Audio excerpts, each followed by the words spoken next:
everyone, welcome to the Mufasa book readings. Yes, you heard correct. The book readings are back, and we are reading from Simon Sinek's book titled Start With Why.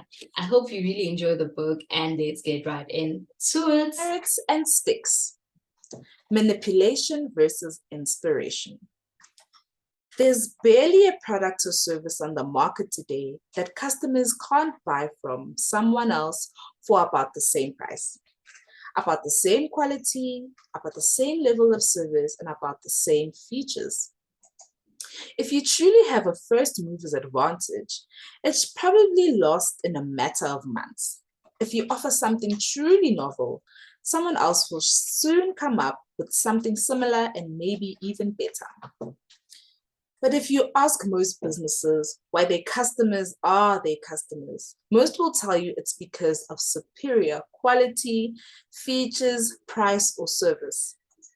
In other words, most companies have no clue why their customers are their customers. This is fascinating. If companies don't know why their customers are their customers, odds are they don't know why their employees are their employees. If most companies don't really know why their customers are their customers or why their employees are their employees, then how do they know how to attract more employees and encourage loyalty among those they already have? The reality is, most businesses today are making decisions based on a set of incomplete or worse, completely flawed assumptions about what's driving their business. There are only two ways to influence human behavior. You can manipulate it or you can inspire it. When I mention manipulation, this is not necessarily pejorative. It's a very common and fairly benign tactic. In fact, many of us have been doing it since we were young.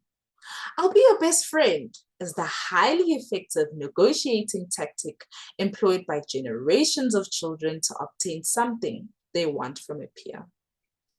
And as children who have ever handed over candy hoping for a new best friend will tell you, it works.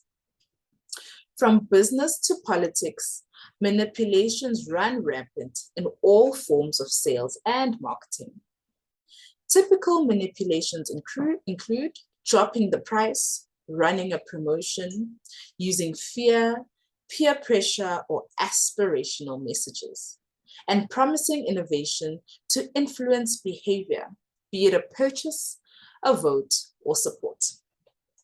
When companies or organizations do not have a clear sense of why their customers are their customers, they tend to rely on a disproportionate number of manipulations to get what they need. And for good reason. Manipulation works. Price. Many companies are reluctant to play the price game, but they do so because they know it is effective. So effective, in fact, that the temptation can sometimes be overwhelming. There are few professional services firms that, when faced with an opportunity to land a big piece of business, haven't just dropped their prices to make the deal happen. No matter how they rationalize it to themselves or their clients, price is a highly effective manipulation. Drop your prices low enough and people will buy from you. We see it at the end of a retail season when products are priced to move. Drop the price low enough and the shelves will quickly come to clear to make room for the next season's products.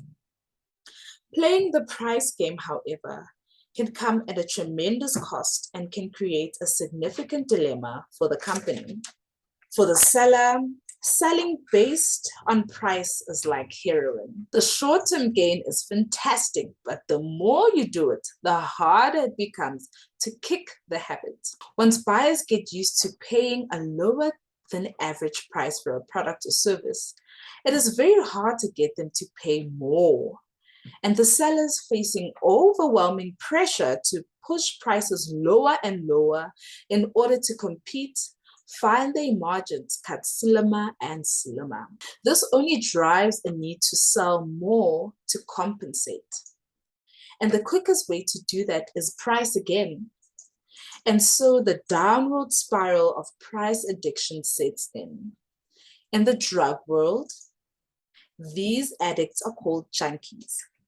In the business world, we call them commodities: insurance, home computers, mobile phone services, and a number of packaged goods.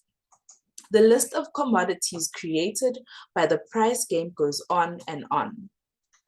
In nearly every circumstance, the companies that are forced to treat their products as commodities brought it upon themselves. I cannot debate that dropping the price is not a perfectly legitimate way of driving business. The challenge is staying profitable. Walmart seems to be an exception to the rule.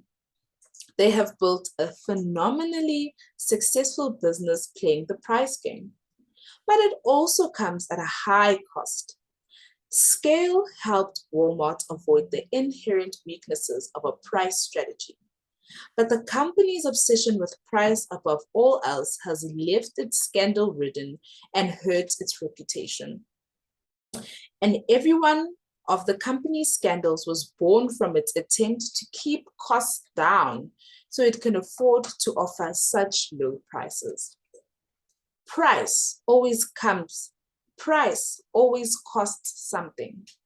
The question is, how much are you willing to pay for the money you make? Thank you so much for joining today's book reading. I hope you don't forget to like, comment, share to your family and friends, and be part of our beautiful community. Thanks for watching. Bye.